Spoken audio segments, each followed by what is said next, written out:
I truly feel so privileged and honored to be flanked with these wonderful young people, boys and girls, and being with us to give evidence of their urgent commitment that they will follow in our suit. However, we still need to give them further and further examples of support and empowerment.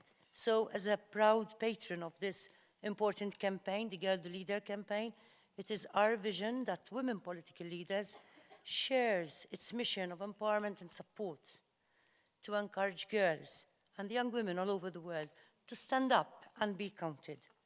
We believe that women and men should have the same opportunities to share their voices and to be respected as valued and equal collaborators, to create a world that embraces equality and equity, a world which can enjoy peace and build prosperity. In a few days' time, we will be commemorating the 70th anniversary of the Universal Declaration of Human Rights. This is a commemoration that provides us with an opportunity to remember and to remind everybody that when we work for equality and women's rights, we are fundamentally working to achieve the full enjoyment of our universal human rights. We need to use this opportunity to endeavor further and harder to meet the targets of equality and equity that are expressed in the Universal Declaration of Human Rights. We cannot afford to be complacent. We must not accept the exclusion of girls and women from being fully participative in the important discussions of policy making and decision taking in all of our countries. Gender equality must be at the heart of our democracies. Gender inequalities diminish the potential of our nations in all sectors. It is evident that we are at a most precarious period of time in the history of our planet. Environmental degradation, social tensions, and violent conflicts are threatening humanity. For this reason, we need to empower girls and women to be a force of activism, to be the much-needed positive change in our world. We need our men to equally join forces with girls and women in the leadership of our communities and societies. We must use our influence to urge our respective governments not to just pledge their commitment to gender equality, but also to invest sustainably in the potential of all of our children. We need to urge our respective governments to ensure that the empowerment of our girls is to match their leadership skills with those of our boys. Unfortunately, even in the European Union, the region from which I come from, there are still unacceptable disparities between women and men. In fact, the 2018 report on equality between women and men in the European Union is stating that though women across Europe have the legislative right to equality, empowerment, and safety, however, many societies in the European Union itself have not yet translated these rights into the necessary transformation on the ground. This same report states that in some European countries, the political and economic participation of women is moving backwards. So this is the context that we are speaking today as well. There is an abundance of data and statistics that show that women in the European Union are underrepresented in decision-making positions, such as it's in politics and in business, while the gender pay gap is a shocking 16%. Unfortunately, discrimination is so deeply embedded within our societies that it sometimes goes ignored or unseen, and even worse at times, accepted. A very telling example is the scientific study conducted by MIT in the USA, which showed participants a promotional video of an entrepreneurship project. The same project was first presented by a man and then by a woman. This scientific study discovered that 68% of participants would give the necessary funding for the project to a man, but only 32% said they would give funding for the same project to a woman. This is truly alarming, especially when we remember that entrepreneurship is central to job creation, to economic growth, and to inclusive prosperity. Another truly concerning study published in last year's Science Journal asked children to guess whether a very intelligent protagonist in a children's story was a man or a woman. The study indicated that by the age of 6, girls were considerably less likely to guess that the protagonist was a woman. This clearly shows just how early our young girls are being negatively influenced by gender stereotypes in our societies. This is a clear indication of the effects of a patriarchal culture in all of our countries. This is evidence of how much more we need to do to transform our behaviors, to create the necessary culture change to achieve equality and equity. I believe that we must stop and urgently ask ourselves, what is wrong in our societies after 70 years of committing ourselves to the Universal Declaration of Human Rights? How is it that women are still not being given an equal opportunity to succeed in the economic sector?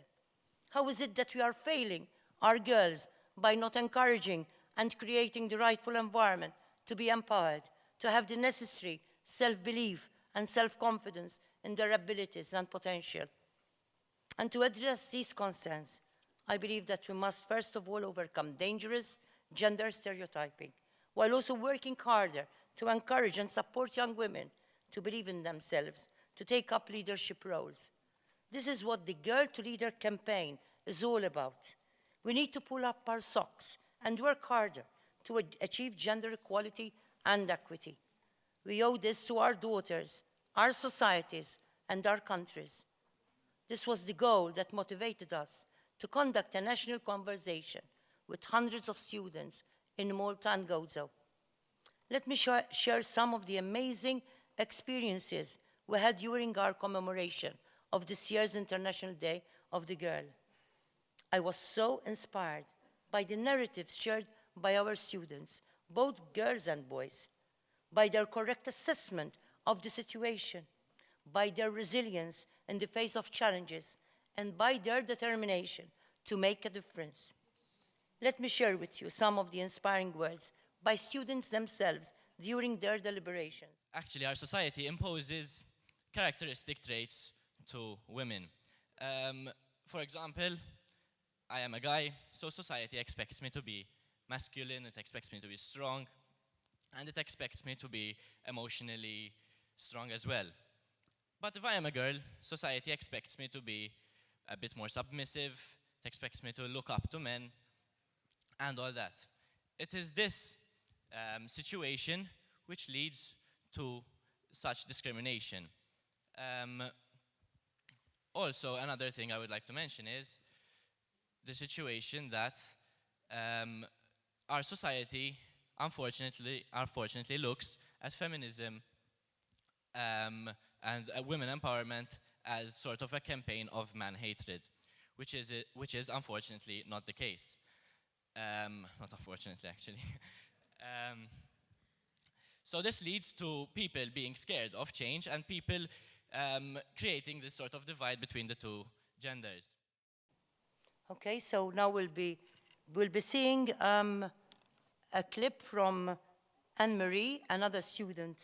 That girls should be brave and believe in themselves, fight injustice and be the change. They should have authentic power. But authentic power is when the personality, your personality, comes to serve the energy of your soul. When you are able to align who you are and what you've come to do in the world, nothing can stop you. I wish that someday I can share my opinion with a group of guys only and know that if my opinion was disagreed upon, it was solely because of the quality of my opinion and not simply because I'm a girl. Okay, so that was Matthew and Anne-Marie, and I can tell you I saw just how much things have changed from when I was 16, and that's quite a while ago. when I was the only girl to stand for elections, and at the time, for the Students' Union. But now, and what we have seen very lately in October, there are many girls who are interested and who want to get involved, and many boys that they think they should, as our young girls and young boys here. They are here simply because they're telling us we want to be involved. And I'm convinced that we are just sampling the crowd out there of girls and boys. So we need to work harder. And we need to make this year a different year. On the 10th of December, we'll begin a year of commemoration of the 70th anniversary of the Universal Declaration of Human Rights. This year is an ideal opportunity for the Girl to Leader campaign to highlight innovative opportunities for the participation of girls, boys, and young women. I urge you to join the Girl to Leader movement to make this anniversary another opportunity to nurture the political and social interests of our girls, boys, and young women by encouraging them to stand up to make a difference. I would like to appeal to you, to each and every one of you, to share this message across our countries and regions, but also to endeavor to take up the lead to bring girls and boys together, to empower them in realizing that we need both girls and boys to achieve peace and prosperity in our countries, regions, and across the world. Let's make this year a special year by endeavoring harder, reaching further, and connecting together to ensure that the commitment made by our forefathers and foremothers 70 years ago leads to effective equality and equity for all the members of our human family. I am convinced that we can achieve our goals if we encourage and support our girls, boys, and young women to be advocates and activists for change. If we truly want the much-needed change, sustainable transformation of the patriarchal culture to overcome stereotypism and discrimination, then we must work in synergy across the globe, within our nations and across our regions. We need to work together. We need to help this change to begin from the grassroots of our societies as part of a bottom-up approach. It's only then will the top-down legislative and policy changes be effective. In Malta, just as in many other countries, we have all the necessary legislation in place to achieve full gender equality and equity. However, we need to do more to change underlying attitudes within our families and communities. We need to change the perceptions because these are the cultural and social barriers that still impede our progress to achieve equality and equity. Girls and young women must be supported to discover their own strengths and to know that they do not need to act like men in order to achieve their aspirations. As women, we have our own voices. We have our own important views. We have our own precious contribution to make to better the chances of our ailing and unequal world. According to the Support for Women and Girls Leadership report, which was published by the Overseas Development Institute in 2015, early intervention for girls is an essential factor to encourage their critical leadership skills. The report highlights the importance of a supportive family environment, the presence of role models, and a formal educational system that values the participation of girls and young women. By investing in these leadership skills for girls and young women, our societies can progressively change stereotypes and end gender discrimination by tackling it at its source. Furthermore, I'm convinced that we need to see more inspiring examples of female leadership in the media and throughout society. By giving greater visibility to the excellent work we are doing as women leaders, we will be creating the much-needed role models to normalize the idea and the presence of women in roles of authority. This is why I joined Women Political Leaders, as it is doing just that. And that is why I would like to take this opportunity to commend the work being done by women political leaders, and in particular its founders, Silvana and Hannah, for their endeavors to bring together so many women leaders from across the globe. This is why I joined forces with WPL, as I believe that women working together can shift the balance. Our endeavors as WPL and the endeavors of all civil society is crucial to keep gender equality and equity high on the international agenda. Women organizations are best placed to promote gender equality and equity. We have already seen throughout history that powerful coalitions of women working together in networks and organizations have been catalysts to bring about improvements in the lives of women and their countries. The responsibility to achieve the inclusion of women as political, economic, and social collaborators is also an intrinsic part of the United Nations Agenda 2030 and its Sustainable Development Goals. And I was so pleased to hear the Icelandic Youth Council to speak of sustainability this afternoon. All of our countries are signatories to this vision, to this visionary roadmap for the future of our world. And in particular, SDG number 5 mandates the international community to achieve gender equality and the empowerment of our girls and women within our lifetimes. Achieving this goal is at the heart of the Girl to Leader campaign. I, once again, encourage you and urge you to join the Girl to Leader campaign to enhance the participation, the inclusion, and the leadership for our girls and young women across every level of our societies. Let me therefore invite you all, as women leaders, to further develop the Girl to Leader campaign for the benefit of our girls and young women all over the world and our societies and our countries. We are here to share, we are here to support, but above all, we are here to act. So let's act. Thank you.